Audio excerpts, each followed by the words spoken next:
Yeah, this is entry number 4 in the Mijello Journal series. And this time, the featured pigment is PBk27, commonly known as Iron Cobalt Chromite Black, or what Mission Gold simply calls Cobalt Black. As usual in this series, the first part consists of swatching and mixing exercises. I'm sad to say that I was disappointed, but not with Mission Gold. I was just painting along, minding my own business, when I was shocked to see that the black pen I'd used on these 2 pages was not waterproof. Boo! Instead of my usual Sakura Pigma Micron, or Faber-Castell Pitt pen, or even a fine Sharpie, I used a different brand, Pandafly. Pandafly's calligraphy lettering brush pen set of 6. On their Amazon listing, they claim they're waterproof and non-bleeding, and I think when I initially tested them a while back, I didn't notice any problems, which is why I was disappointed here. Yeah, there's a fuzzy bleeding effect going on, and that aspect will rear its ugly head again during the painting portion of the video. Oh yeah, there's going to be a painting, just like with the previous Mijello journal entries. This page is for swatching and mixing. The next page is where I create a piece using some of those lovely mixes.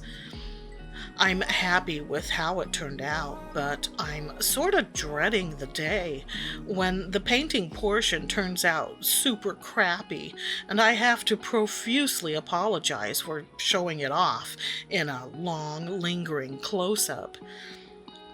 Dreading, looking forward to, same thing. Hey, it's about sharing the experience after all.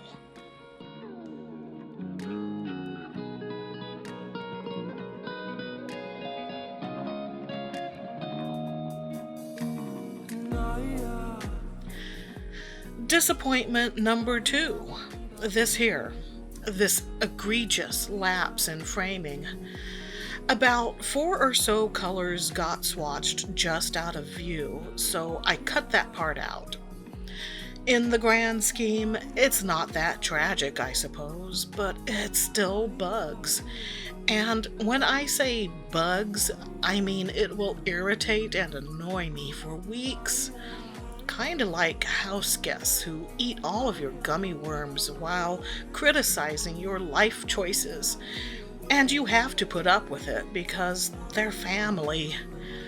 But hey, get a load of those sweet mixes.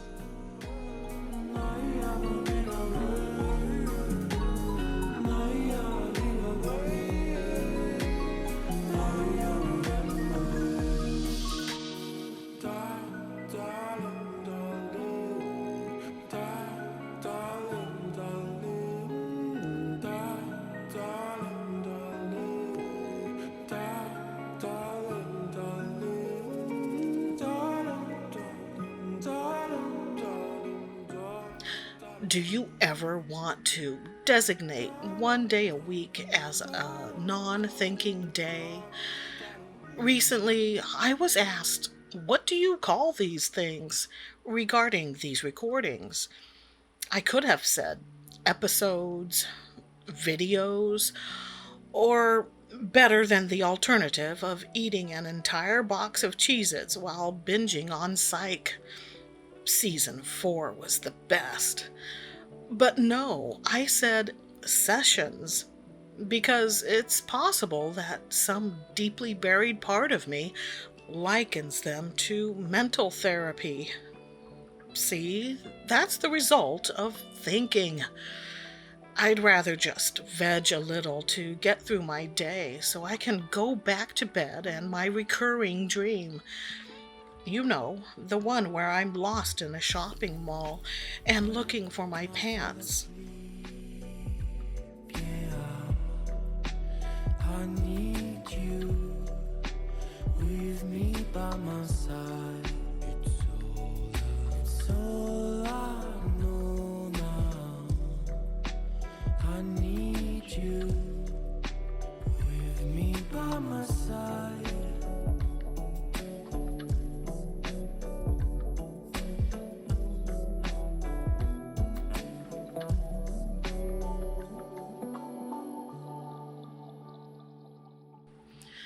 So here's where the black ink bled again.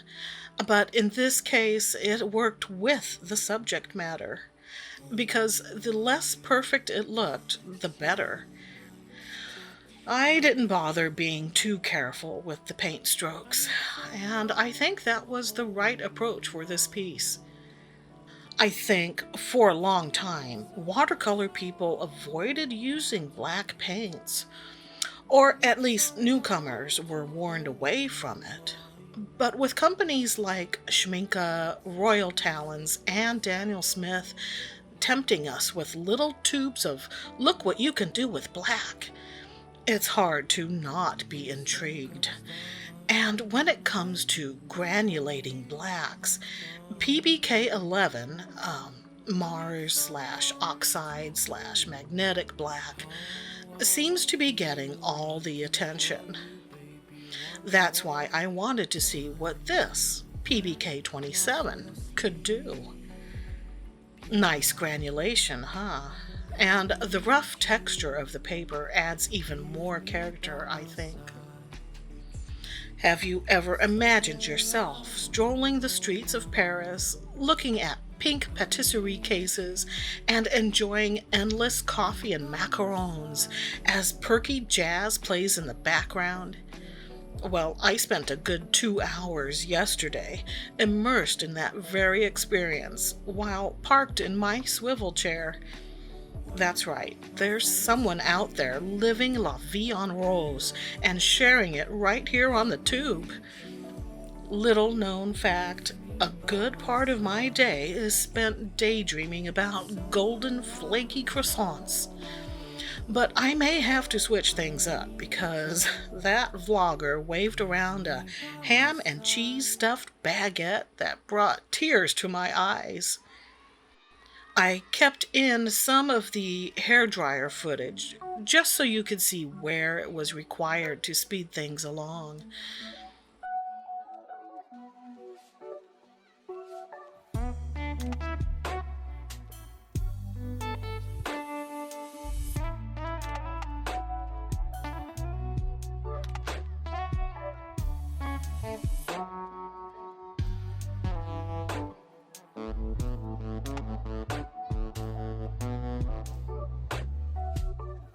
Juste une faille dans mon cœur attend pour la peinture au mur et les bambins cul nu.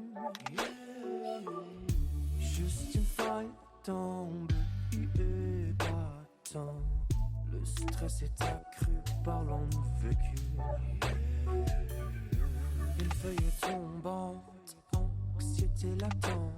Pas envie de recommencer ce qu'on foirait les parents. C'est bon, je l'ai vu cru, ça fait aïe, aïe. Moi, de toute façon, j'ai besoin de flow et dessus du temps. J'ai besoin d'être sûr que t'es la bonne pour me faire oublier toutes mes peurs et failles. Trop de failles, pas mon craille, non. Trop de failles, j'ai le cœur empaillé. Trop de failles, vas-y, mon gras, non. Trop de failles, mon cœur paumé. Left behind, my heart advice. Ex and drifting memory that I couldn't keep on my vinyl. Afraid by, baby, my soul is sad and I really don't wanna mess it up with you. You're my final. Gotta fix it out, feeling and chasing to see beyond doubt. And gotta be a fool to search beside you. Gotta fix it out, feeling and chasing to see beyond doubt. And gotta be a fool to search beside you. Trop de failles, pas mon craille, non.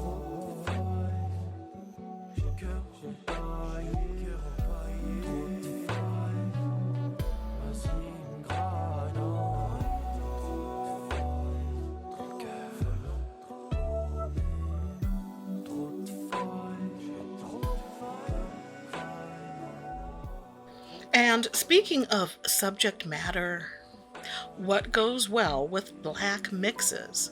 How about Gothic architecture, like this medieval style window? It makes me think of graveyard ruins and old horror films from Hammer Studios and Mario Bava. In fact, I once drew the 1960s horror actress Barbara Steele. She was known for her striking features. Not sure why I'm speaking in the past tense. As far as I know, she's still alive. But the movie I most associate with her is a 1961 Roger Corman film, The Pit and the Pendulum, loosely based on the Edgar Allan Poe story, with a screenplay by Richard Matheson. It starred Vincent Price, and it was all well and good for genre lovers. But what stuck in my mind all these years was that ghastly final shot of Ms. Steele trapped alive in an Iron Maiden. So it was satisfying to see it referenced in Tim Burton's Sleepy Hollow, which happens to be one of my favorite movies for Halloween viewing.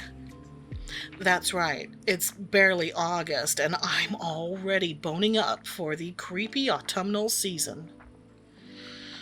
There are two techniques that I think worked well here, both learned from Paul Clark: the splattering and the riggering.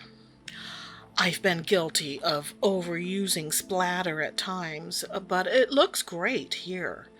And for those who are unfamiliar, the rigger brush is long and thin and makes delicate looking lines.